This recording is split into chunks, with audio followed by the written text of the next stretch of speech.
under a new deal. Is that the biggest thing going on in New Jersey right now in your mind?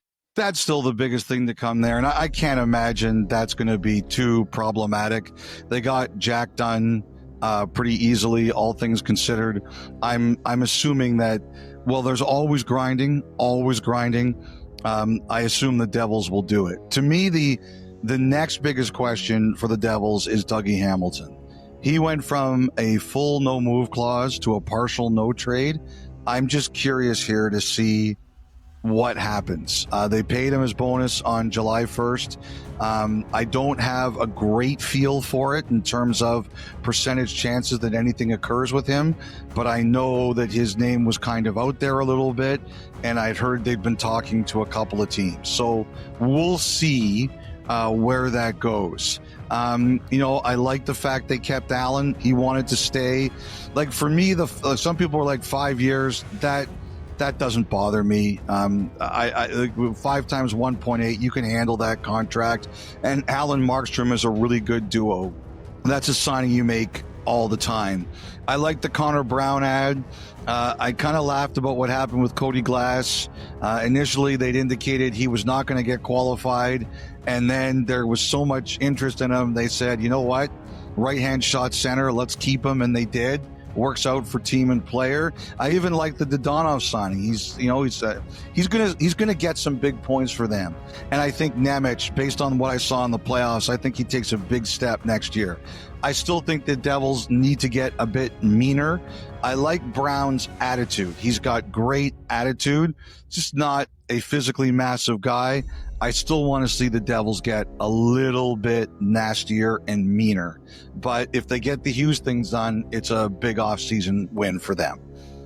And Fitzgerald was on with Marchese and Fuda, and he even hinted at, the first year under Sheldon Keefe, those first few months was just like a bit of a culture shock, he thought, yes, to some of the players in that room. And so maybe things are a little more settled in that regard when they pick back up again come September, October.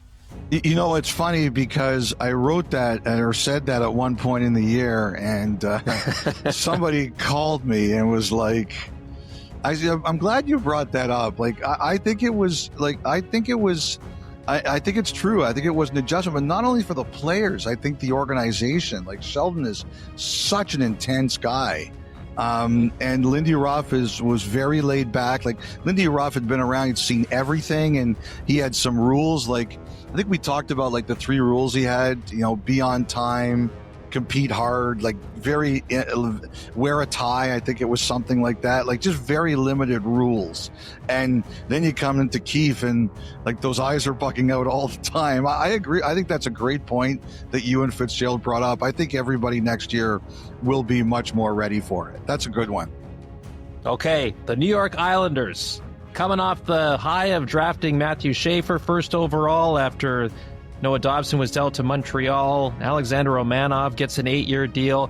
The signing of Maxim Shabanov was an interesting one for me, Elliot, because this comes a year after they brought in Siplikov from Russia. So Shabanov over 20 goals each of the last 2 years in the KHL. I mean, this is a team that for the last number of years has tried to find more scoring. And for a second straight year, they go to a free agent out of Russia to try to help with that. And there were a lot of teams after that guy, like Philly in particular, was really disappointed they didn't get him. Like, I like them up front, Kyle. There's a lot of good players up front there. Like, like this team should be able to score. Barzal's health is a key part of it. I'll tell you too, the interesting thing, there were a lot of rumors about Pajot. There was one team out there that was adamant the Islanders wanted to keep him. One of their guys told me that every time there was a rumor out there, they would check in and the Islanders would say, nope, like, we're not doing it. So, like, the one thing is there's so many things that are so crazy at this time of year. You don't know if it's something's wrong, or it may be true for some teams and not true for other teams, or exactly what's out there. But this one guy was adamant to me that the Islanders liked their center depth and didn't want to do anything with it. Drouin, I thought, like, the one thing that Darce was pretty clear about was, aside from Romanov, who's their own guy, he wasn't doing term.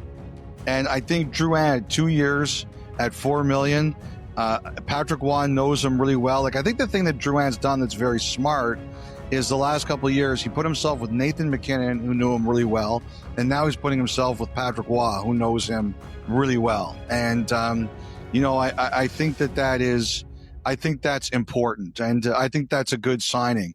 The other thing too is, so on one of the previous pods, we talked about the Dobson deal, and that Columbus offered Voronkov, and they preferred the Montreal deal with Heineman. And yes, there was kind of the question was, Dobson wanted to go to Montreal, but I heard the Islanders really wanted Heineman. And the reason was, too, is that if you look at their history, they had that identity line, right? Well, Martin's gone and Clutterbuck's gone. Like, those are both great players, huge parts of that team who are now retired. They still have Cizikas, and I think they felt that Heineman could bring them a little bit of that. And they thought that was important for them. Like, Darsh clearly had a plan. No term, short term, good fits. I like the Romanov extension. Signing Riddick seems to confirm that Varlamov, I've heard all sorts of things about this injury, and I'm looking forward to seeing Isaiah George potentially as a full-time NHLer. In his own small way, Darsh has already started to put his stamp on the team, and I hope that next year we see a rejuvenated Anthony Duclair. That's one thing I'd like to see too. Absolutely. Especially, and he would know Drouin well also. And Heineman, like you mentioned him with Montreal, I mean, until the unfortunate incident in Utah where he got hit by a vehicle as a pedestrian, he was putting together a heck of a season. So you can see why the Islanders would prioritize somebody like that when it came to making that deal. So I mean, it's going to be a really competitive division. I see Darsh's vision, at least for this year. It makes sense to me. Okay, across the Brooklyn Bridge to Manhattan, the New York Rangers. So Chris Drury acknowledged that, yes, what we watched a lot of last season, that the Rangers struggled with defending the high danger areas of the ice last year. So in comes Vladislav Gavrikov for 7 years at $7 million AAV. How long have the Rangers been hoping, wishing, dreaming up the opportunity to bring that player to the Big Apple? Well, it sounds like for a while. I really like Gavrikov. I think he's a heck of a player. Obviously he's going to help them a lot. I heard they tried to do a sign and trade with him too, until he hit the market on July 1st. There was talk that they were going to try to trade him or the Rangers were going to try to trade for him to get the 8th year. And you know what? Like, he didn't get the 8th year. He still got 7 times 7, but that says to me that guy really wanted to be a Ranger. And, that's a good sign. You're not dragging